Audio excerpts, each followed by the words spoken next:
할렐루야, 주일학교 친구 여러분, 선생님 여러분, 한 주간 또 하나님 은혜 가운데서 잘 지냈습니까? 7월 둘째 주, 7월 2일, 천지를 창조하신 하나님이라는 제목으로 여러분과 같이 은혜를 나누고자 합니다. 본문 말씀은 창세기 1장 1절입니다.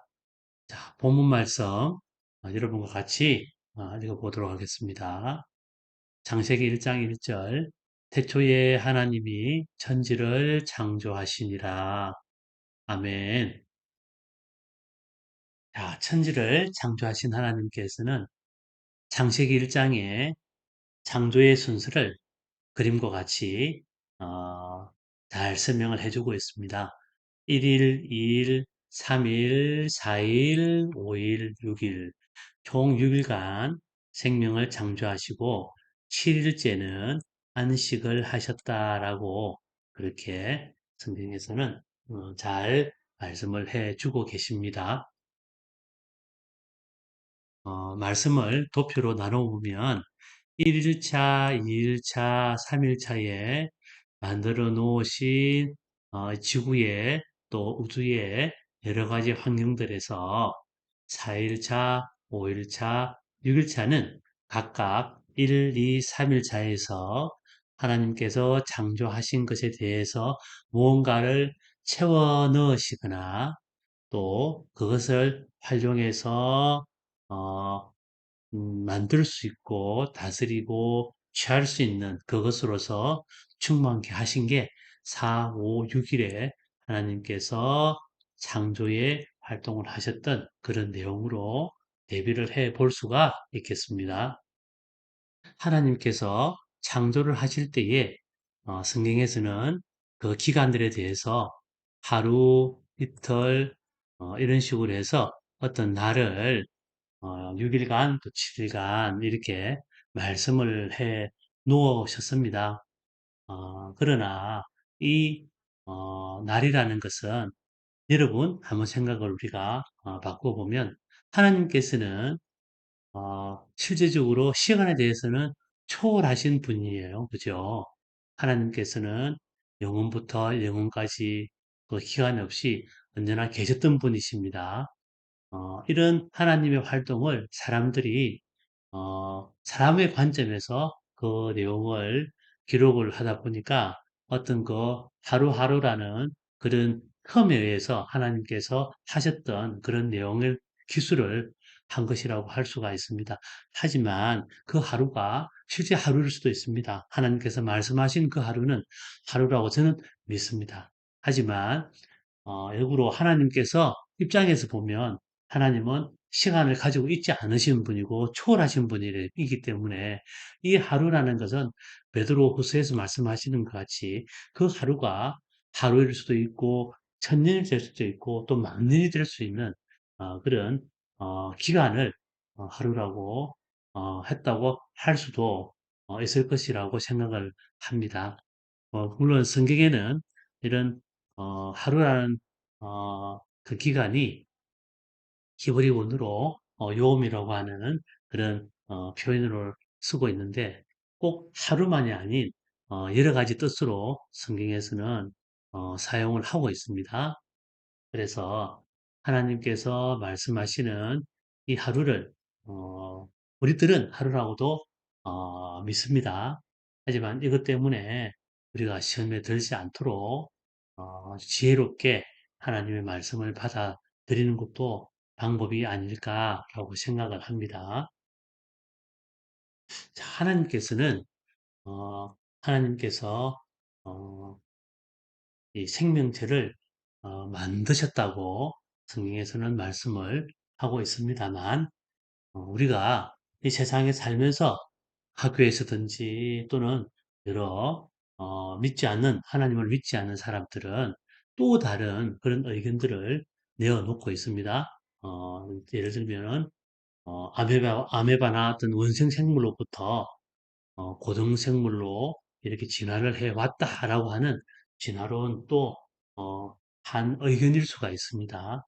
또, 우리는 하나님께서 창조하셨다라는 직접적인 성경의 말씀을 믿고 있습니다만, 어, 이런 부분들을 우리가 검증을 해라 그러면, 우리 손으로 당장 할 수 있는 부분은 아니라고, 보고 있어서, 이런 부분들을, 어, 하나님이 아닌 어떤 특정된 신께서 우리의 생명체를 직접 뭐, 이 구상하시고 만드셨다고 하는 지적 설계론에 대한 내용도 있을 수가 있습니다. 물론 이 외에도 또 다른 우리 생명체가 어떻게 만들어졌을까라는 여러 가지 의견들이 물론 있을 수는 있습니다. 이런 사회적으로 우리가 정의를 해놓고 있는 부분들이 음, 학문적으로 아직 입증이 되지 않은 여러 가지 의견들을 이론 또는 무슨 론 이렇게 하여 우리가 가설을 만들고 그것을 정립해 나가는 과정에 어떤 이론들을 만들어내고 있습니다. 예를 들면 어, 아인슈타인의 상대성 이론이라든지 찰스 다윈의 진화론 같은 이런 부분은 완전히 검증이 되지 않았고 아직까지 입증이 되지 않은 부분들이 남아 있고 또 아직까지 검증이 되지 않음으로써 우리가 추론하고 연구하는 그런 오픈되어 있는 그런 내용들을 이야기를 할 수가 습니다 또 한편에 어떤 결과가 항상 동일하게 나타나서 사실적으로 증명이 되고 언제든지 재현과 반복이 가능한 그런 어김없는 결론을 도출되는 것들을 우리는 법칙이라고 해서 이것은 바뀌지 않는 늘 입증이 가능한 법칙이라고 그렇게 표현을 하고 있습니다. 예를 들면 만류력의 법칙이라든지 에너지 보존의 법칙 같이 어떤 시간이나 환경 속에서 늘 검증이 가능한 그런 것을 법칙이라고 우리는 정의를 해서 이야기를 하고 있습니다. 자, 그런 관점에서 진화론은 사람의 조상은 어쩌면 원숭이 또 그 거슬러 올라가서 결국 아메바까지 우리가 인류의 조상들이 이렇게 된다고 하는 그런 가설이나 가정에 의해서 지금은 이야기를 하고 있고 이것을 우리 학교에서는 배우고 있습니다. 하지만 사회에서 어, 이 진화론 외에 지적 설계론 또는 창조론에 대해서는 어, 대등한 관점에서 교육을 아직까지 하고 있지 않은 편향된 문제를 보이고 있다고 봅니다. 이 부분에 대해서는 좀 더 적극적으로 진화론에 상대한 다른 의견들을 가르칠 수 있도록 우리가 힘을 모아야 할 부분이라고 생각을 합니다. 사실 생명체는 지금 우리가 사실적으로 받아들이고 있는 우리 생명에 대한 설계도인 DNA를 보면 우리가 이런 설계도에 의해서 어, 만들어지고 탄생이 되고 있음을 이 부분은 부인할 수 없는 사실이 되겠습니다.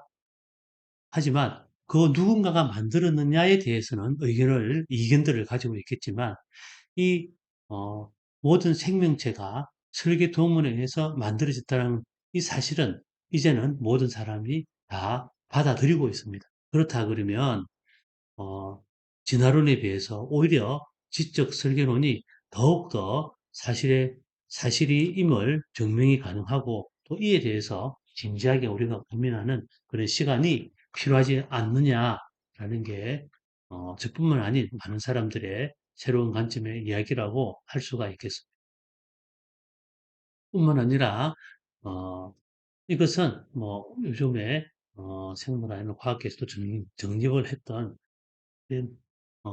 생명체의 어, 각 구분을 종에 대해서 나누어 봤을 때 어, 오히려 진화라 그러면 이 종간 종간에 훨씬 많은 다양한 종들이 있어야 함에도 불구하고 오히려 없다는 것이 훨씬 더 진화론이 완벽하지 않다는 것을 이야기한다고 생각을 합니다.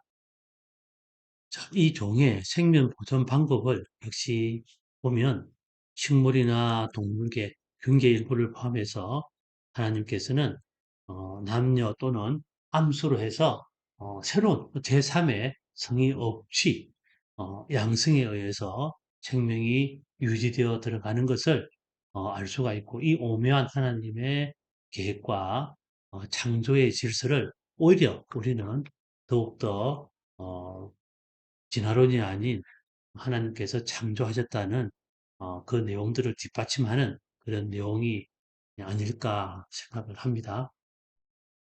이러한 하나님의 창조 원리 속에서 우리는 가장 작은 단위인 가정의 예를 살펴보면 하나님께서는 부모를 통해서 어, 이 자식을 우리가 가족으로 이렇게 만들어서 지내는 이런 조화로운 그런 하나님의 아름다운 창조의 질서와 우리가 우리 이웃의 친구들을 통하여 사회의 구성으로서 네트워크를 만들어가는 이런 자연적이고 진화적인 하나님의 사랑들이 잘 표현되어 있는 이런 사회가 아름다운 사회라고 누구나 이런 공감대를 가지고 있다고 생각을 합니다. 그러나 이러한 질서에서 만약에 남편이 예쁜 다른 어, 여인과 어, 비정상적인 관계를 만든다든지 엄마가 떤 외부의 남자와 비정상적인 관계를 가지면 결국은 그 가정이 존립을 할 수가 없게 되는 게 이 사회의 여러 가지 우리가 불행한 가정을 목격하고 있는 그런 현실이라고 생각을 합니다. 하나님께서 만들어 주신 이 창조의 원리, 결국 하나님과 우리의 관계가 곧 남편과 아내와 같은 그런 관계를 예표하고 그런 것들을 통하여 하나님과 우리 관계를 통하여 이 가정의 관계를 사랑으로 우리가 바라볼 수 있는 정상적인 그러한 하나님의 창조의 질서 속에 있는 것이 가장 아름답다고 우리는 생각을 하게 되겠습니다. 하지만 최근에 음, 이 반사회적으로 문제를 일으키고 있는 남자와 남자 간의 결혼, 여자와 여자 간의 어떤 결혼, 동성 또는 양성 간의 어떤 결혼에 대한 부분들이 허용하자는 이런 하나님의 질서에 사회가 반응을 하고 있으면 우리는 알 수 있습니다. 이런 사람들은 그 정신이 아픈 사람들이라고 우리는 생각을 합니다. 이런 분들은 병원에 가야지 이런 사람들을 동조해서 우리가 하나님의 창조 질서를 어, 반하는 이러한 문제들에 대해서 좀 더 우리가 신중하게 이 사회에 경고를 보내고 충분하게 하나님의 질서를 설명을 하는 적극적인 그런 활동이 필요하다고 생각합니다.